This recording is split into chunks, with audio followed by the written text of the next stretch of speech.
Galio, Ryze, and Sylas all basically have the exact same story, which is they were always meant to be these sort of powerful capstones, but because they're available way more often now, they don't get to be quite as powerful.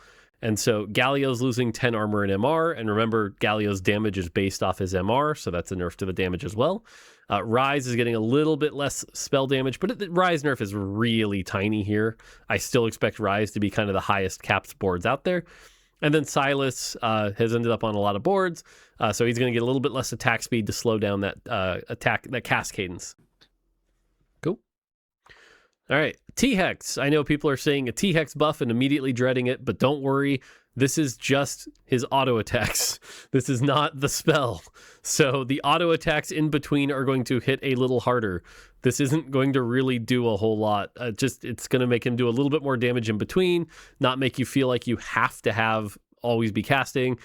Again, I don't expect it to move the needle a ton here, but just calling it out here, don't panic. It's not Jurassic Park Part 3. So. And then Xerath, this is all just charms. Charms are getting nerfed a little bit here.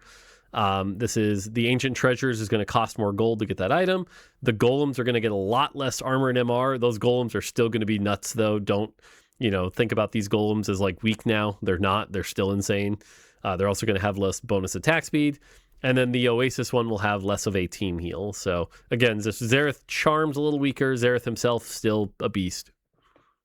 Yeah, this is going to be, as you see, the shell of Sylas, Ryze, Azir, Xerath are getting nerfed. No direct Mel nerfs. We thought Mel was in a pretty good spot for where she was. It was just, hey, you could always cap out with the best things in the game. And again, if you're worried about T-Hex, that's valid. I think I watched a lot of these fights. I watched a bunch of AS items, don't feel as much of a bait, but like this guy is attacking 15 to 20 times a fight at most. You can go do the math on how much that actually works.